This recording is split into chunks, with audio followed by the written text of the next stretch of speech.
I will call the Commissioners' meeting of July 3rd, 2024 to order. Welcome back, Veteran Rudisil, to lead us in the pledge, and Pastor Keith Barr, who's going to lead us in the invocation.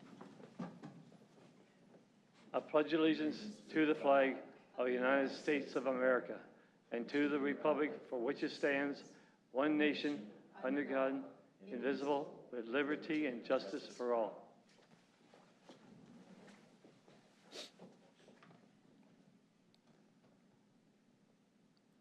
Let us pray. Gracious God, as we gather on this beautiful morning, we're grateful for all the ways that you surround and sustain our world. We come together from our individual lives, with our individual struggles and worries, and we ask that you would sustain us in our troubles this day. For we know that those troubles may seem small to others, but they are not beyond your notice. And the work that we engage in today may go beyond the notice of many in our community. We trust that you are present in it and among us. Bless and guide our deliberations and decisions this day, that citizens and workers and officials and entities would be built up, strengthened for the benefit of all your people and your good creation. Amen.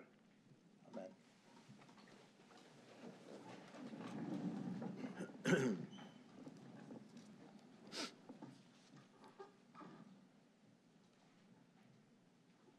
Thank you both. Okay, we'll move on to item number 2 on the agenda. I make a motion to approve the minutes from the June 19th, 2024 Board of Commissioners meeting as submitted. Second. I have a motion and a second. Any discussion? Hearing none. All those in favor signify by saying aye. Aye. Opposed, motion carries. Move on to our Chief Clerk's report. Turn it over to Mr. Munski. Thank you very much. I don't have too many things to go over today. First, I wanted to highlight item number 15 on the agenda. This is a motion on behalf of the Office of Elections and Voter Registration for a free trial of GPS monitoring units. Months ago, maybe last year, we had approved a service called Easy Vote, which part of what it does is help us with inventory. Working through them and through other vendors, the Elections Office has been looking for a GPS unit, a GPS tracking device that would be sufficient to cover all of York County.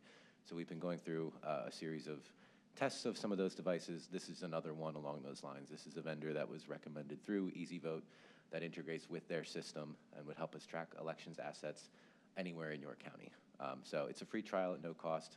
Essentially, we'll be trying to see whether these devices will cover all of York County and work everywhere and not lose a signal. Going down to items 17 and 18, these are some new items that we haven't seen on the agenda in some time. These are county policies. They're internal policies for employees.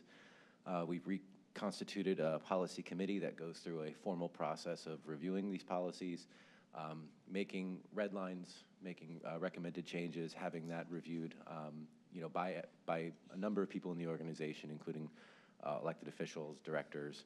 And so we have this process, multi-level review process that we're going through, and this is the final step for those policies in particular. Again, these are internal policies that really only affect York County employees.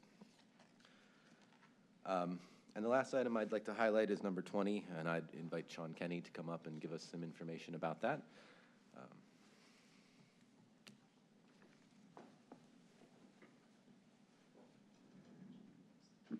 Good morning, and thanks for having me. I'm Sean Kenny. I'm the Executive Director of Farm and Natural Lands Trust of York County. We're pleased to bring this property today. We'll be doing a number of properties here in the second half of the year. We had one earlier this year. We placed properties under conservation easement. Our organization started in 1990. The Farm and Natural Lands Trust of York County. We have around 175 easements covering about 15,000 acres. This particular property is 33 acres located in Hopewell Township. It sits just outside of the growth boundary, which starts in Stewartstown Borough. The property is kind of a linear property, kind of an inverted property. Eballs Creek runs throughout the whole length of the property. To the north side of the property, the Ma and Pa Railroad actually traverses over a bridge over Eballs Creek. So preserving this preserves some of the view shed for that tourist attraction. In addition, in this valley, there's some unique plant life. The umbrella magnolia stand that's there is very unique to Pennsylvania, York County, and the country. There's not many umbrella magnolia stands out there. There's a flourishing one here.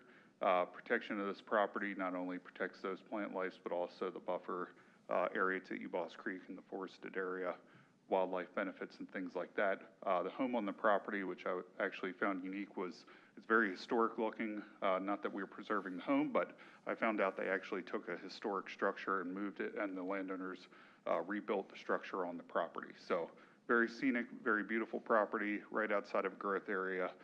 We'll be back in a month or two with another property that's very close proximity to here. There's other properties preserved by the Agricultural Land Preservation Board in close proximity as well. Thank you. Thank you. Any questions for Sean? Anything else? No, that's all I had to share. I would just go back. So number 15, that was brought forward in order to provide additional security for our voting machines, correct? Yeah, this is something we've been trying to do and have gone through other tests of devices. This one happens to require a contract in order to do that trial. So yes, ultimately, we would be focusing on security of our assets in the field primarily. You know, chief among them would be our voting machines and the cases that, you know, that carry them. Being able to identify their location at any time is a priority. Any other questions for Mr. Munsky? Okay. I will open it up for any public comment as it relates to items on the agenda.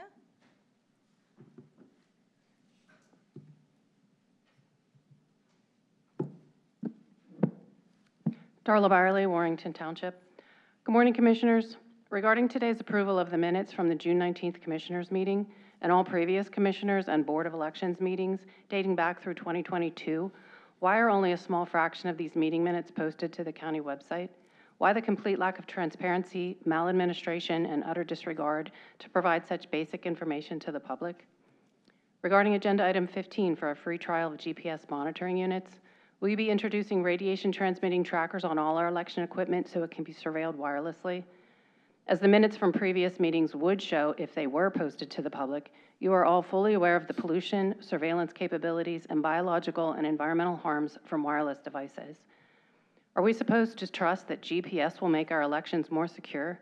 How about we return to simple, secure, tried and true methods of handling our elections? As one of the people, I'm calling for a no vote on Agenda Item 15.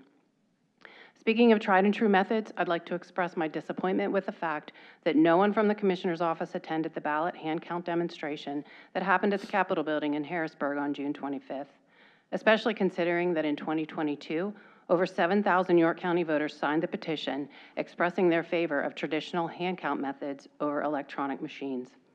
Had you attended, you would have learned that physically hand counting ballots on Election Day is very doable, and even better, has actually been done in 2 recent elections in Osage County, Missouri, and proven accurate and transparent in determining the outcomes. Not only is hand counting safe and effective, but a quick cost analysis would prove a huge savings for the taxpayer. Just because we have the technology, wisdom proves we don't have to use it. We have survived as a nation for almost 250 years, and our elections have been determined by physically hand counting the ballots on Election Day. The fact is, hand counting is simple, accurate, secure, timely, transparent, and cost-effective. Why wouldn't you want this? Unfortunately, we no longer have an election day where voters feel confident in the timely outcome.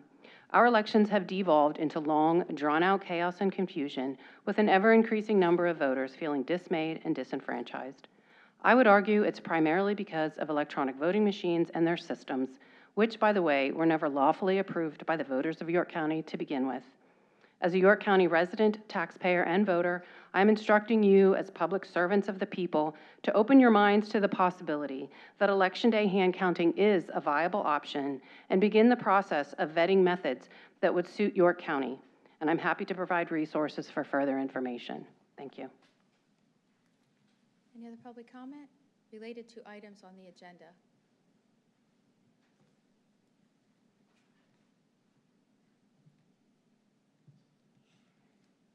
Good morning, Virginia Schultz, York Township. Regarding item 15, In the past, there was a new procedure, a new system set up in the election office, a new service for mailing. It was supposed to be better, more accurate, but we know there was a number of problems. The provider of this mailing service, which was supposedly cheaper, blamed the U.S. Postal Service. But what really happened? More voters were disappointed.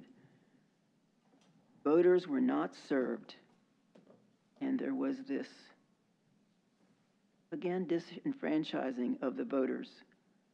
As I've been door knocking, I have found in the several hundred that I've knocked, not even 5 said they would use the mail-in ballot. Now, this new GPS monitoring system, free? How can it be free?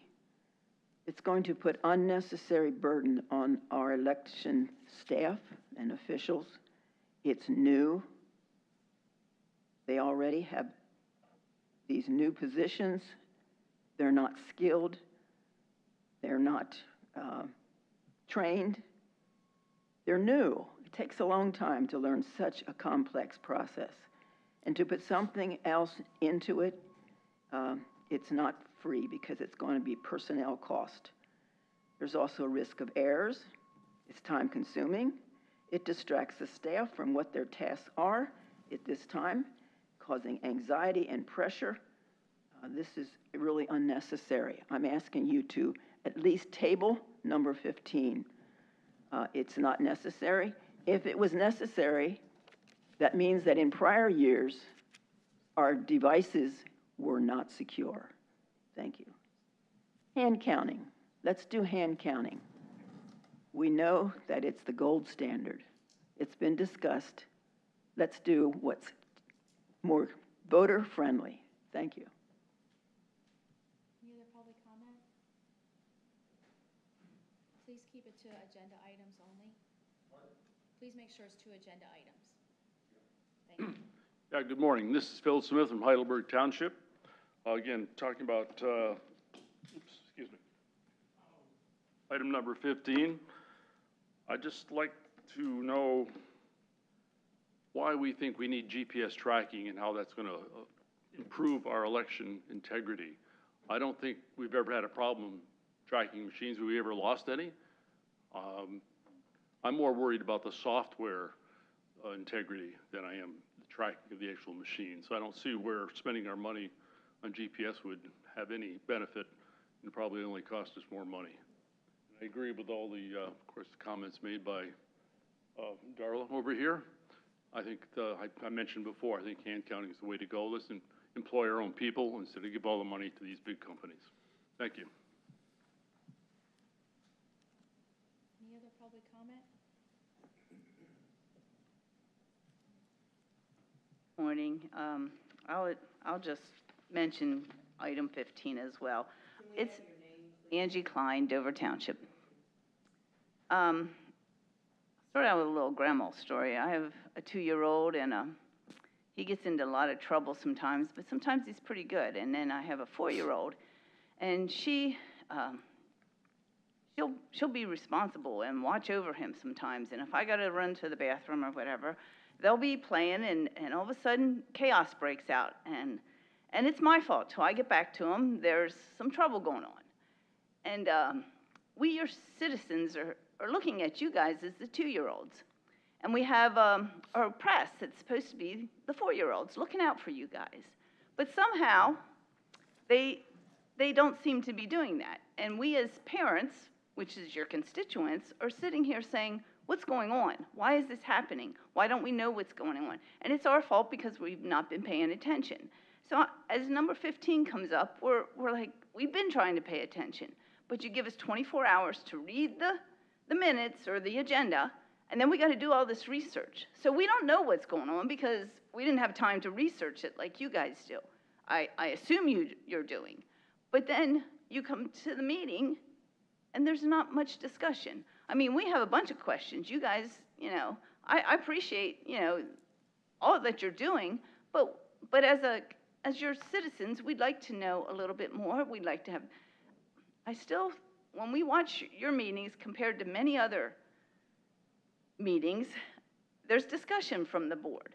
They talk about the agenda items. Now you guys are gonna lump it all together and approve it. And then we're sitting here with all these questions. So, I mean, I'll talk to you later maybe, but still, we'd like to know a little bit more about the agenda items. We'd like to have some questions answered from the security issue. I mean, to me, give a Democrat and give a Republican, maybe even an independent, each $50 to ride in the car to bring the equipment back. That, to me, would save a lot more money than this GPS tracking. But, to me, that's just common, normal, just everyday untechnology. We just see the hand counting, people overseeing it would be the best option. So unless we know more about agenda item 15, we're not going to be happy with it. So thank you. Any other public comment? Going once, going twice? Okay. Move on to new business. Madam President, I would like to gather a little more information on a few items on today's agenda. So I would like to make a motion that we table a few items. Items number 2 on today's agenda, item 4, item 6, item 8, and item 15. I'd like to make that motion. I'll second the motion. I have a motion and a second. Any discussion? Hearing none, all those in favor of tabling said items signify by saying aye. Aye. Aye. Opposed? Those items are tabled. Madam President, I would also like to make a motion to accept all of the items listed under new business with the exception of numbers 2, 4, 6, 8, and 15. I'll second the motion. I have a motion and a second. Any discussion? Hearing none, all those in favor signify by saying aye. Aye. Opposed? Motion carries. There were no executive sessions since our last meeting. We do have some special guests here today who are going to give us an update from the Susquehanna Area Regional Airport Authority. And if you could, when you come to the mic, just signify who you are, that'd be great. And in the meantime, I will do my best to pull up your slides here. I have a clipper here, so Okay? I'll do that myself. Great. Good morning. My name is Tim Edwards. I'm the Executive Director with the Susquehanna Area Regional Airport Authority. Of course, as you know, the City of York has 3 representatives to the Airport Authority. 2 of them are here today. I'd just like to take a few minutes to give you an update. We've done this every couple years as representatives on the authority. We'd just like to keep our constituents updated on recent events and activities at the airport. So, can you hear me okay? Mm-hmm. Okay. First slide, just a little background on the Airport Authority. The Airport Authority, we call it SARA, is a multi-municipal authority that manages and oversees the operations of Harrisburg International Airport and 3 general aviation airports. That includes Capital City Airport in Fairview Township, Gettysburg Regional Airport, and Franklin County Regional Airport.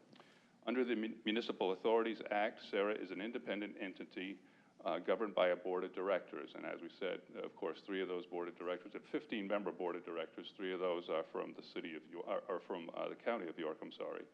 3 are from Dauphin County, 3 are from Cumberland County.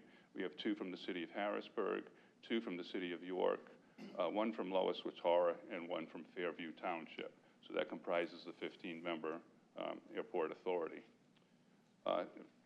Regarding financial activity, the Airport Authority is responsible for significant financial activity, but also I just wanted to note the fact that the Airport Authority pays for itself. SARA's airports are self-sustaining and do not receive local, state, or federal subsidies for operations.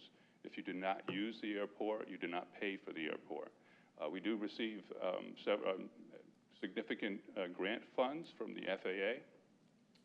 That is all part of the Aviation Trust Fund, which is funded by users who use the airport system. So if you purchase an airline ticket, or you ship cargo, or you purchase aviation fuel, a portion of that, a small percentage, is dedicated to the Aviation Trust Fund, which then in turn is used to fund many of the capital projects we have ongoing at our 4 airports. Approximately 60 businesses support more than 1,500 jobs on the HIA campus. And as this slide says, based on a 2022 economic impact analysis, the annual economic impact generated by the Airport Authority's 4 airport system is approximately $1 billion. That economic impact analysis was complete by the Department of Transportation, Bureau of Aviation. A little bit about airline activity, which of course most people are interested in, especially out of HIA. HIA offers 4 airlines providing daily nonstop service to 16 destinations and hundreds of connecting points. It's actually 17 destinations now, as we just initiated nonstop service to Jacksonville earlier last month, twice a day on Allegiant Airlines. 4 airlines are Allegiant, American, Delta, and United. And in addition to those 17 nonstop destinations, we have nonstop service to 7 international gateway hubs. So that means that from Harrisburg, connecting through Philly, Detroit, Chicago, Charlotte, Dallas-Fort Worth, Atlanta, or Dulles, basically a one-stop connection to more or less anywhere in the world from those destinations, based on the hub status of those various airports. So a very significant connectivity out of Harrisburg International. In 2023, HIA reported a total of 1.3 million passengers, an increase of 3.8% compared to 2022. And 2023 was the 3rd consecutive year of passenger traffic growth, as traffic has returned to 86% of our record set in 2019. Our record in 2019 was 761,000 passengers. We have budgeted 668,000 passengers for this year, so we're getting close to what our record capacity was. And so far this year has been a good year. May was up 20% versus May of last year, and so far we're increased 12.5% versus our 2023 budget. Next slide. Just a couple of our capital projects. One thing I did want to mention is a rather significant project we have currently underway, and that is our PFOS remediation project. I'm sure you're familiar with the term PFOS and the impact it has on the water systems. We have, Harrisburg International has its own water system that delivers all the water to the HIA campus. Back in 2014, we discovered that there was this PFOS, this forever chemical, a small percentage of it in the water. We recognized that we had to address that issue and clean that up.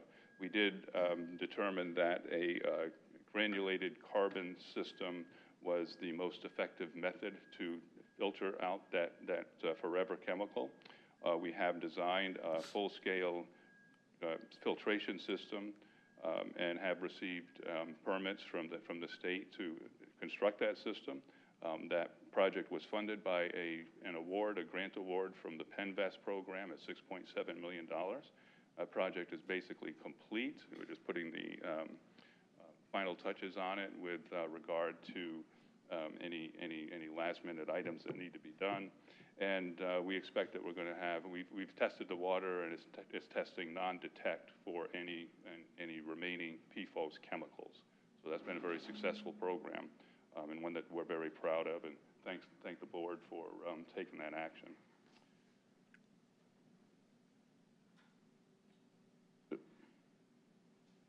The next project I wanted to highlight was significant to the economic development of the region, and that's the air cargo reconfiguration and expansion project. This is a $64 million expansion of Harrisburg International Airport's cargo ramp. It will increase the capacity of our cargo ramp area, aircraft parking area by approximately 30%.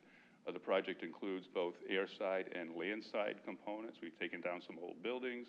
We've reconfigured the airport drive. We've taken a significant portion of the project was stormwater related. That's been complete. So we were expecting that project to be complete in November of 2025. We have one more construction phase to go, and we're really looking forward to getting that done and being able to provide more capacity to our cargo operation. I did mention the three GA airports that we have. Capital City Airport was the original commercial service airport for the Harrisburg region up until 1968, I think, when the Air Force when the Air Force Base closed, and then Harrisburg International became the commercial service airport. Capital City Airport averages about 24,500 operations. Last year, operation is a landing or a takeoff. Last year it was 28,700, so a little bit more than that average. And it is the airport of choice for several state agencies, including the Governor's Office, the Pennsylvania State Police, and the Office of the Attorney General. Additionally, we've acquired two smaller general aviation airports, two smaller airports that were in danger of being closed. The FAA approached the Airport Authority to ask if we would be interested in acting as a sponsor, the government sponsor for those two facilities. One is in Franklin County. We acquired that in 2004. And the second one is Gettysburg Regional Airport, which we acquired in 2006. And since then, we've made significant capital investment in both those general aviation facilities. And then lastly, I wanted to mention upcoming events. We do have an air show planned for Harrisburg International in 2025. It'll be the weekend of Memorial Day, so May 24 and 25 of 2025. The attractions will include military and civilian aircraft displays, aerobatic performances, static displays and vintage and modern aircraft. And our headlining act will be the U.S. Navy Blue Angels, which we were notified last year in December that they would be part of the show. They were able to participate in our show. It'll be a 2-day show, and we're very excited to we're in the planning stages, but to pull that off and to see that event. So, of course, everyone is invited to attend. And that concludes my presentation, subject to your questions. I just confirm, there are direct flights from Harrisburg to Dallas, right?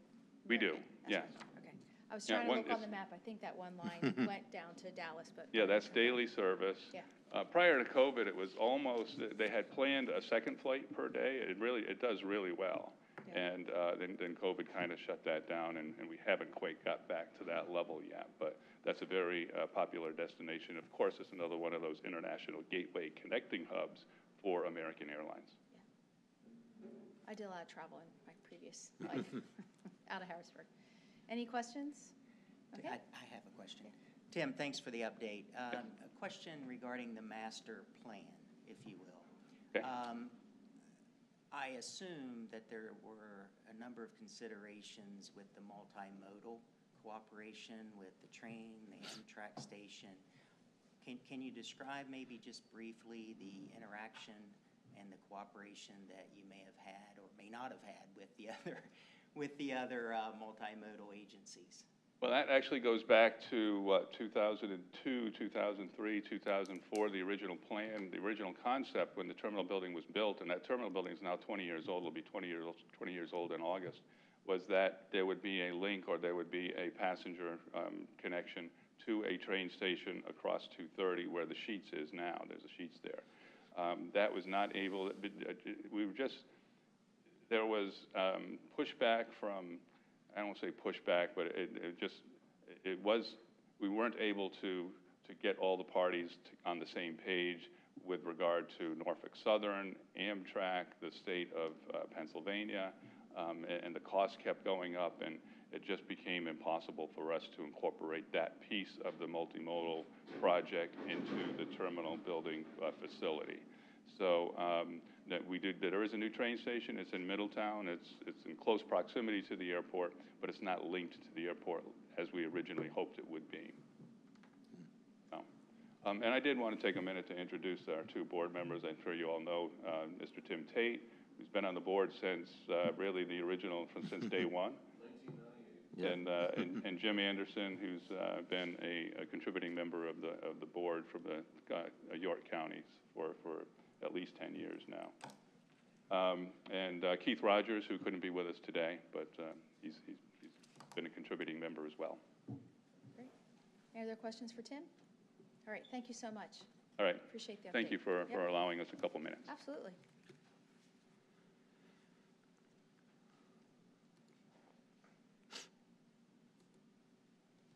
Okay, any other public comment?